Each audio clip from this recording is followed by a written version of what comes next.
wagon climbed up the steps of Mount Bonnell, went to Stubbs to raise some hell. Taking your baby down Lady Bird Trail, you ain't met my Austin yet. If you haven't boot scooted at Dodge Depot or met Tammy, the best bartender you'll know, never had a margarita with Melvin at Matt's El Rancho, you ain't met my Austin yet. If you haven't stand up paddle with the you know who, watched an Austin sunset with all its hues, or been to Deep Eddy to have a few, you ain't met my Austin yet. If you haven't hit a ball at Butler Park or heard ACL music way past dark, never felt the boom from Smoky deep in your heart, you ain't met my Austin yet.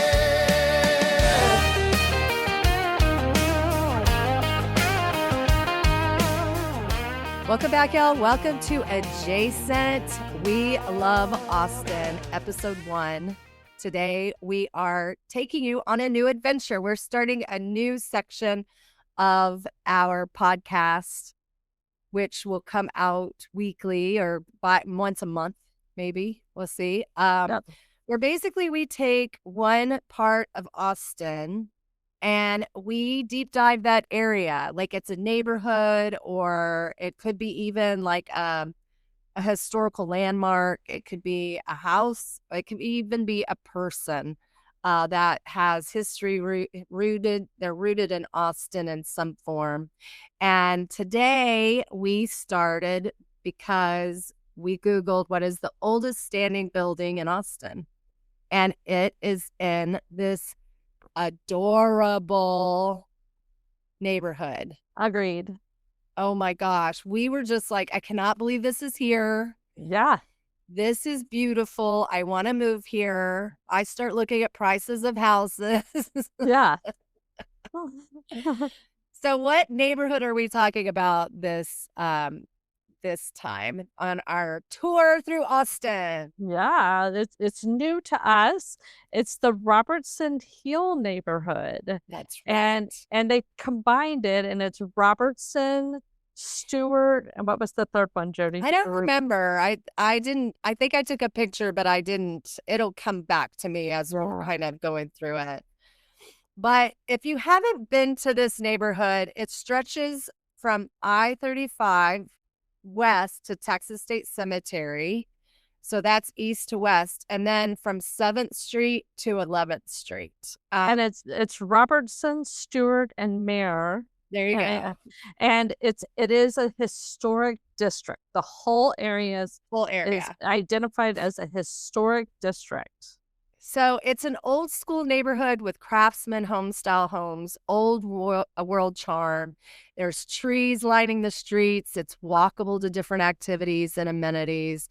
It is beautiful, and the houses are just idyllic. Yes, and it doesn't have an HOA, which is typical. Right. But you do have the historic restrictions in those neighborhoods. But there are some new homes built. Yeah. There are some modern homes put. So you have historic, modern. Yeah. It's like modern. I'm going to say it. It's like, so I took a dump in the neighborhood. I don't mind modern homes. I get them. But it's like, at least look at the aesthetics around. You can have a modern interior if you need to. But I think you have to kind of match the vibe a little. Then you have like this like space age, thing right in the middle. I'm like, what are you doing? Yeah. It's all concrete. It's all glass. Yeah. It reminds me of like Miami Vice House or something. I'm like, get out of here. Get out of here. You're ruining the neighborhood. But I loved it. I loved our walk.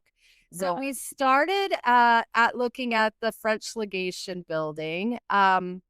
So what I loved about the French Legation building is it was built in the 1800s. They say it's the oldest building in Austin. And it's a standing structure. It sits in the city. It's beautiful. It's well kept. It is a historical landmark.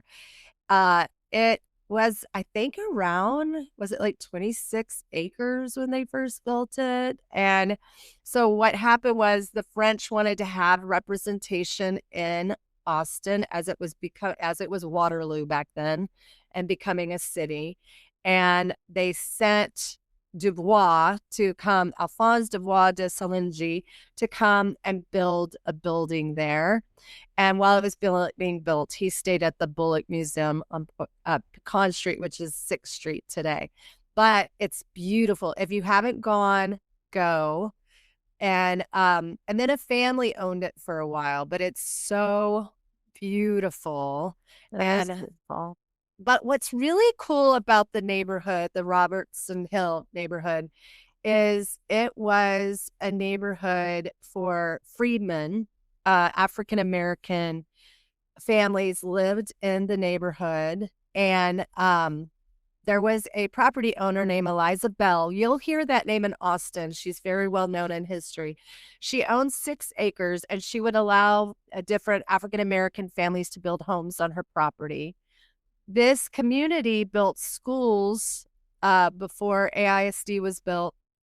They built schools for the kids in the Robertson area, and when Austin was Waterloo.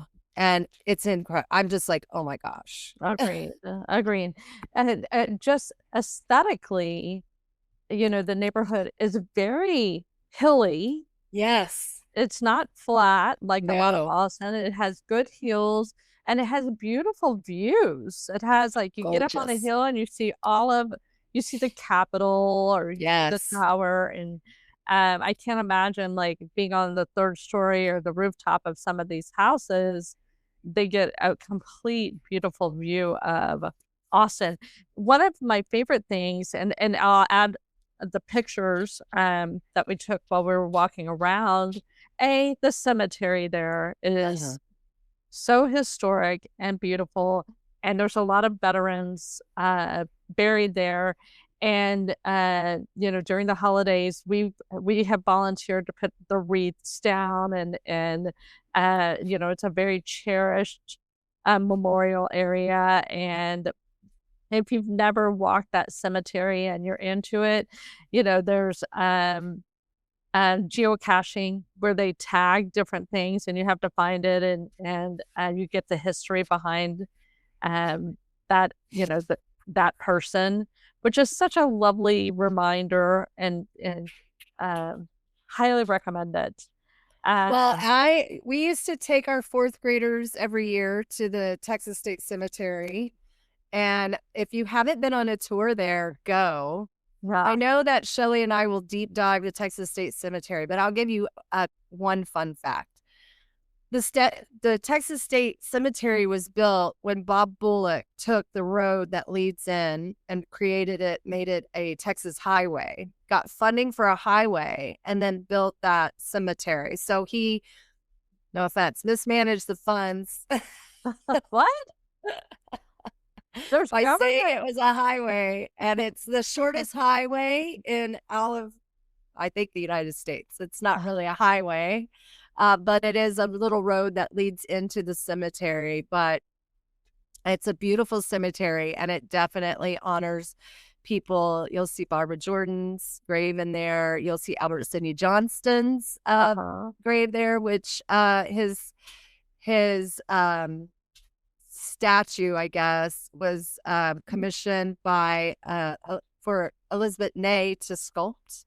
And it's a beautiful place to go and have somebody walk you around and give you a tour. Yes. Because I love the stories that they tell. And and let's plan a day where we go there and ask listeners to join us. Yes, that would be a good out in the wild activity. Each docent of the museum tells different stories. They highlight different things, so it's always interesting their take on it. So back in Robertson Hill, so they trace their roots back to the mid-19th century in the 1800s. And then Dr. Joseph W. Robertson, a physician, a Texas Ranger, and a former mayor of Austin, purchased the historic French legation property. He slowly, after his death, his family sold off part of the land holdings. And at first, the neighborhood was called Pleasant Hill, but later it was renamed Robertson Hill. And it was named for Dr. Robertson and the land and the influence that he had on them. But I think what I'm so inspired by is the freedmen community. Agreed. So as the Robertsons family sold parcels of the land and to newly freed African Americans and European immigrants and other settlers. Wow, that's very inclusive and amazing. I love that. Agreed. The earliest African American landowners in the area may have previously worked for the Robertsons before the emancipation, which is I hope they worked for not in slavery. And then, but then the freedmen community definitely took over and established an incredible neighborhood. I love it. They built this beautiful Ebenezer Baptist Church. It's so gorgeous. To go by. It's on East 11th and San Marcos Street, and it was built in the 1880s. And in 1897, they built Robertson Hill School. That's right. And it was for the African American kids in that area.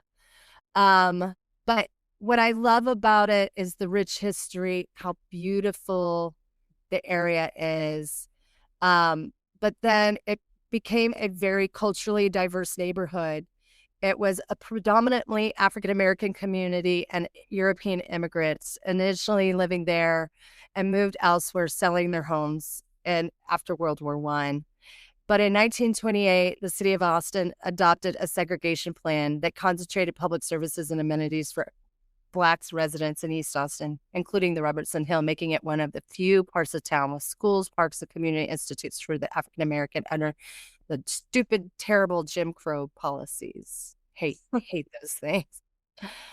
So the neighborhood went through quite a bit, but there were a lot of African American owned businesses along East 11th and the civic institutions, and supported Black social and cultural life, which is lovely. And unfortunately, a lot of that historical hold has moved out. You're not seeing it as much in that area. So while we're going to kind of go back in time, if you haven't been there, please go. But Shelly and I are going to talk about something called the Pig War. So this is obviously Austin folklore, but back when the Pig War basically was in the 1900s, it was a political feud. And it wasn't a formal war. It was more of a colorful name that they would give to the dispute between the classes, the tension that the Keep Austin Wild kind of movement kind of started at that time. Keep it weird. And we love this because the pigs were actually ferals. They were feral. They were. And it was like, we still want to be country. Yes. And the city was trying to make it classy and fancy. And there were free roaming feral pigs. That's right. And so the city wanted to control that, and they were like, no, this is our way of life. This is how we feed our families. We want to keep Austin weird. Austin was weird back in the 1890s, you guys. This was not new. We wanted a town where feral hogs were walking through, javelinas were walking through.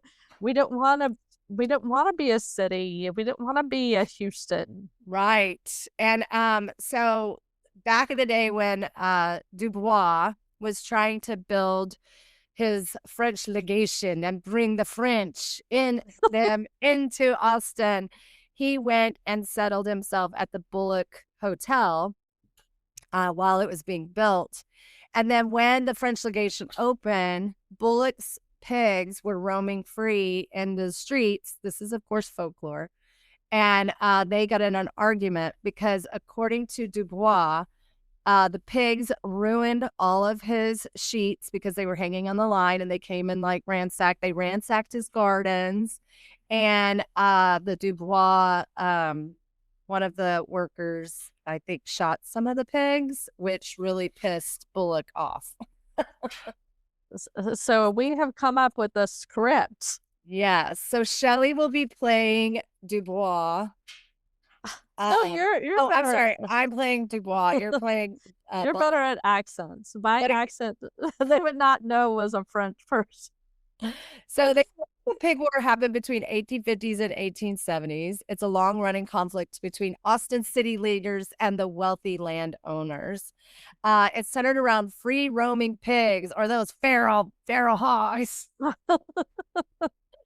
What did they call it on Hunting Wives?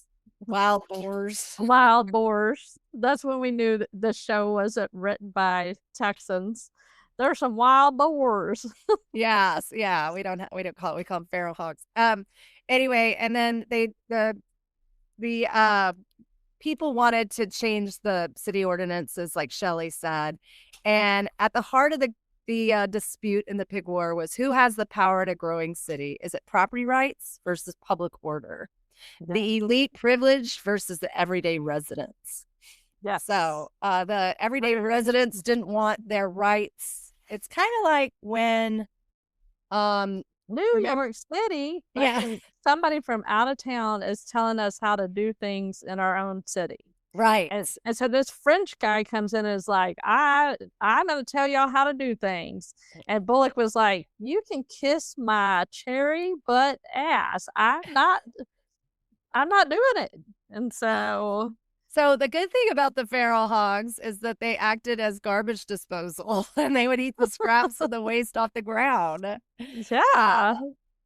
And then the working class, like you said, depended on them for food and income. And they would roam freely in the streets and in the yards. I would die. It is crazy. Like we have a bunch of raccoons in our neighborhood, you know, and sometimes they like get into our trash and make a mess and cause problems, and we're all aware of that. You know, it's a thing. We get it. It's an issue. Yes. And so you know, it's that battle. It's that same kind of battle of like you know, who was here first? And I know, like, when we lived out in Yellowstone, it was the same thing. The bears and the cattle, and then they bring in the wolves, and then there's that battle of like, you know, who has the rights? We're here. You're next to a national park. You chose to put your ranch next to a national park, and then you're pissed that the grizzly bears are eating your cattle. So who has the right? Exactly. Like what came first? Yeah. But the city wanted to round up and kill all the pigs. And what kind of city do you want to have? What kind of community do you want to have? Mm-hmm. Are we protecting the cattle? Are we protecting the national park? Right. It's like when we interviewed about the roaming horses, the wild horses. Yes. Oh. Yeah. So it's like, yeah, I mean, it's hard because, but I think what was happening, the city was saying that the pigs were damaging property and spreading disease. And so they passed a city ordinance banning the wild hogs. But many of the property owners owned the hogs, and they would ignore the ordinances and protect the animal. What? Well, they named them. I'm sure they were wild and everything, but that was Bill. You know, that was Fred. They became their pets. So the pig war got pretty escalated when the city seized and slaughtered the pigs, and then the hog owners sued the city. And then they had an armed confrontation occurring between the city marshals and the residents. And of course, there was accusations of corruptions, favoritism, and abuse of power. Yeah. So this was just a symbolic war about Austin's growing pains, the tensions of the old frontier traditions and the modern city rules. Obviously, modern city won. Yeah, obviously. The elite versus the ordinary. Again, the elite won, unfortunately. But the ordinary citizens, we're trying to rise up. Yes. We always get squashed down. and we do it in ways like Eeyore's birthday party. We still keep trying to, We keep trying. We keep trying. Bring it back. So we are going to put on a little play for you. So like I said, Shelly will be Bullock. He was the hotel owner. And I am Dubois, the French aristocrat. I think it's aristocrat. Meow. So it says the pig war of Austin wasn't really about pigs. It's about the balance of power. It showed how early Austin struggled to balance their frontier traditions with becoming a modern city. So this is the setting is the Austin Republic of Texas in 1841. I am renting a house from Richard Bullock. There's mud outside and there's pigs nearby. Squeal, squeal, squeal. And what did you name this, Jody? I love it. It's just called the pig war. Well, you also called it a matter of swine and sovereignty. Yes, a matter of swine and sovereignty. Okay. Monsieur Bullock, this has gone far enough. If this is about your fence, you ought to build one. Your animals have invaded my residence. They wandered. They ate my food. They're pigs. They entered my bedroom. Well, that one might be curious. I have a letter here. Your servants attacked my servant. Your servant attacked my servant. Excuse me. Your servant killed my pigs. Your pigs are criminals. They were hungry. I repeat, France, sir. I represent France. Then France ought to mind her pigs. You threaten our international incidents. You threaten pigs for being pigs? I demand justice under the laws of nations. You know you're in Texas.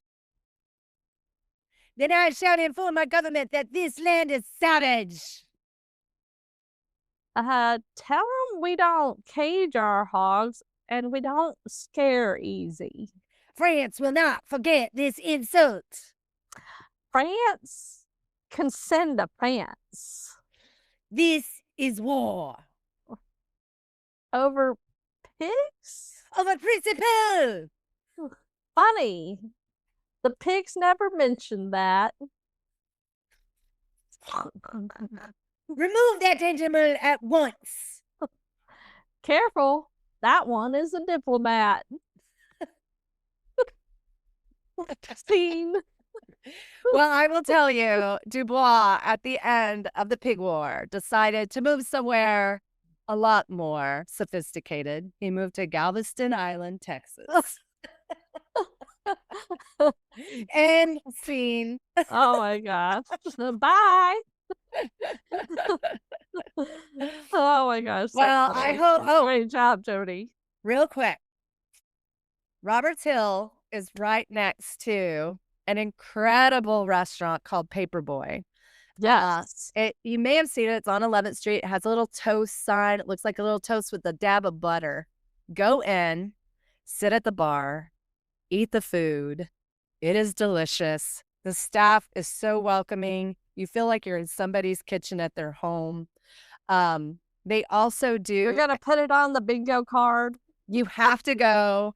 They're very generous. They have an incredible charity that they sponsor. Oh my God. That is called, I believe it's called the Lunchbox. It's a nonprofit fundraiser, and I would highly recommend getting involved in that. It's beautiful, and the restaurant is is clean, impeccable, modern. Um, you want to sit there for hours, and they'll let you. And they will. And it's delicious. Franklin's is also close by. Hillside Pharmacy, for sure. And our favorite, Nickel City. Nickel City. I am going to give you a pro tip with Paperboy. Go in the middle of the week. The weekends, it's extremely hard and crowded to get in, but go in the middle of the week. It's worth it. And just walk around the neighborhood. You'll feel like you've been taken back in time, but with some modern twists to it. What a beautiful neighborhood. Agreed. And they just opened a bookstore over there, Jody. They opened a little bookstore over there, and it's beautiful. Is it beautiful? Is it the one in the old bank? Yeah, it's right next to Nickel City. So it's also a wine bar. You can just sit for hours and read and talk about books, and it's cozy, and there's little rooms in each of the little compartments, and that's like each room has its own personality. One last thing that I loved about this neighborhood, there's hotels and high rises now in the neighborhood, but there's one holdout house, and we'll show the picture. Would love to talk to the owner.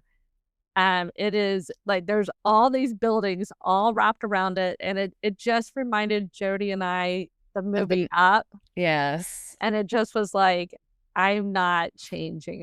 This is my house. I have every right to stay here. And I love it's you can see it from I-35. Yeah. And I think it is such a representation of the pig war. Of the pig war of our city, is that we still have a voice. And we still have holding on to our past, our history. But, when people say, oh, I came to Austin, all y'all complain about is it's not the same. Well, it's okay to want to hold on to some of your past roots while things are growing around you. And being that up house in the middle of a high rise is such a statement. It's not that we hate all of the new changes. No, we just love things of the past that have gone by wayside. And yes, still beautiful and amazing things are happening in our town. But, we can still reminisce about the good old days. There's nothing wrong with that. As you get older, the good old days are an incredible thing to look back upon. Yeah. And this song, we started this episode with our song that we've done a rendition of. We call it You Ain't Met My Austin Yet. And we want to thank Vincent for helping us with that. But we're going to have it done by our professional singer who's right now he's recording. But this is a place, and I'm like, if you haven't been to Robertson Hill, you ain't met my Austin yet. Because it's a great neighborhood. Oh my gosh, go walk that neighborhood. It's beautiful. Stop at Nickel City. Stop at Paperboy. Stop at Franklin's for 7 hours. Yeah, go hang out at Franklin's for 7 hours. Pitch your chair at Franklin's and then walk the neighborhood. Yeah. Take turns walking the neighborhood. I think that's a great idea. Give everybody a tag out. It's a beautiful place. And we have stickers over there. So play the sticker game. Send us a picture when you find our stickers. There's a couple of them. Yeah. Peyton found one in Nickel City. Go look for the one in Nickel City. Yeah. We love Austin so much, and we can't wait to share more of it with you guys. With that being said, Texas. Yeehaw! I tried to do it in a French accent. I couldn't.